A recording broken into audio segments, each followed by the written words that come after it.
ಕರ್ನಾಟಕ ರಾಜ್ಯ ರೈತ ಸಂಘಕ್ಕೆ ಏನೇ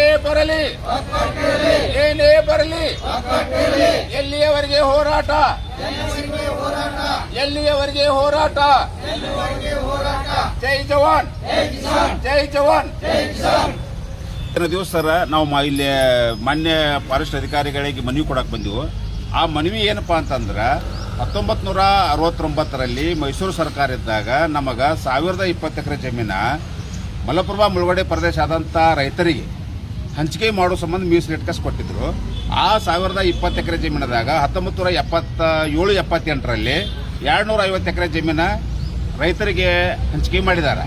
ಉಳಿದ 720 ಎಕರೆ ಜಮೀನವನ್ನು ಮೀಸಲು ಕಾಯ್ದಿಟ್ಟ ಮೀಸಲು ಪ್ರದೇಶ ಅಂತ ಈಗ ಗೋಕಾಕ್ ಫಾರೆಸ್ಟ್ ಹೆಸರಲ್ಲೇ ಅದನ್ನ ಹಂಗ ಹೆಲ್ಡಾಪಿಟ್ಟಿದ್ರು. ಆ ಜಮೀನಿನ ಮೇಲೆ ನಾವು 1969ರಿಂದ 2001-2ರವರೆಗೆ ಆ ಜಮೀನದಲ್ಲಿ ಉಳುಮೆ ಮಾಡಿದ್ದೀವಿ. ಆ ಗುಡ್ಡದ ಜಮೀನದಲ್ಲಿ ಅಲ್ಲಿ ಆ ಜಮೀನುಗಳು ಫಾರೆಸ್ಟ್ ಹದ್ದಿಯಲ್ಲಿರುವಂಥ ಕಾಗ್ಯಾಳ ಹದ್ದಿ, ಕಾಗ್ಯಾಳ ತಾಂಡೆ, ಕಾಗ್ಯಾಳ ಹದ್ದಿ, ಕಾರ್ಲಕಟ್ಟಿ, ಎಕ್ಕುಂಡಿ, ದುಪ್ಪದಾಳ ಈ ಎಷ್ಟು ಗ್ರಾಮದ ಹದ್ದಿ ಜಮೀನದಲ್ಲಿ ಸುಮಾರು 594 ಜನರು ಉಳುಮೆ ಮಾಡುತ್ತಾ ಅಲ್ಲಿದ್ದಾಗ 2001-2ರಲ್ಲಿ ಮಾನ್ಯ ಫಾರೆಸ್ಟ್ ಅಧಿಕಾರಿಗಳು ನಮ್ಮನ್ನು ತೆರವುಗೊಳಿಸಿ ಆ ಜಮೀನದಲ್ಲಿ ಗಿಡಗಳನ್ನು ಹಚ್ಚಿದ್ರು. ಆ ಗಿಡಗಳು ಹಚ್ಚಿದ್ರ ಪರವಾಗಿ ಆ ಟೈಮ್ದಲ್ಲಿ ಸಾಕಷ್ಟು ಸಲ ಹೋರಾಟ ಮಾಡಿದೆವು. ಅದೇನು ಮಾಡಲಿಲ್ಲ. ಆ ಪ್ರಕಾರವಾಗಿ ಆ ದಿವಸ 1987ರಾಗೆ ಸುಮಾರು 38-40 ಜನರನ್ನ ಇಂಡ್ಲಕ ಜೈಲಿಗೆ ಕಳಿಸ್ತಾರೆ. ಆ ಇಂಡ್ಲ ಜೈಲಿನಿಂದ ಬಂದು ಆದರೂ ಆ ಜಮೀನು ಉಳುಮೆ ಮಾಡ್ಕೊತ ನಾವು ಇದ್ದೀವಿ. ಆ ಜಮೀನದಲ್ಲಿ 2015ರಲ್ಲಿ ಈ ವಂಶ ಪಾರಂಪರಿಕ ಅರಣ್ಯ ಹಕ್ಕು ಸಮಿತಿ ಅಂತ ಒಂದು ಸರ್ಕಾರದ ಆದೇಶ ಪ್ರಕಾರ ಸುಮಾರು 500 ಜನರು ಗ್ರಾಮ ಪಂಚಾಯತಿಗೆ ಅರ್ಜಿ ಕೊಟ್ಟಿದ್ವಿ ನಾವು.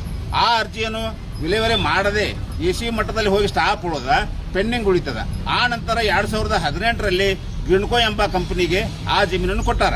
ಅದರ ವಿರುದ್ಧವಾಗಿ ನಾವು ಮಾನ್ಯ ಕರ್ನಾಟಕ ಉಚ್ಚ ನ್ಯಾಯಾಲಯ ಧಾರವಾಡ ಪೀಠ ಇವರಲ್ಲಿ 5 ಮೊಕದ್ದಮೆಗಳನ್ನು ಹೂಡಲಾಗಿ ಮಾನ್ಯ ಉಚ್ಚ ನ್ಯಾಯಾಲಯದಲ್ಲಿ ನಮ್ಮ ಪರವಾಗಿ ಆ ಗ್ರೀನ್ಕೋ ಕಂಪನಿಯವರಿಗೆ ಏನು 2018ರಾಗ ಏನು ಜಮೀನು ಕೊಟ್ಟಾರಲ್ಲ ಅದನ್ನು ಹೊರತುಪಡಿಸಿ ಉಳಿದಂಥ ಜಮೀನವನ್ನು ರೈತರಿಗೆ ಹಂತ ಕಡ್ಡಿ ಇಲ್ಲ ಅಂತ ಮಾನ್ಯ ಹೈಕೋರ್ಟ್ ನ್ಯಾಯಾಲಯವು ನಮ್ಮ ಪರವಾಗಿ ಆದೇಶ ಮಾಡಿದ್ದರಿಂದ ಆ ಜಮೀನನ್ನು ನಮಗೆ ಹಂಚಿಕೆ ಮಾಡಿ ನಮ್ಮ ಎಲ್ಲ ರೈತರಿಗೆ ಹಕ್ಕುಪತ್ರ ನೀಡಿ ಉತ್ತರ ಕೊಡಬೇಕೆಂದು ಇವತ್ತಿನಿಂದ ಮಾನ್ಯ ಸಾಹೇಬರಲ್ಲಿ ಮನವಿ ಕೊಡಲು ನಾವು ಬಂದಿರುತ್ತೇವೆ.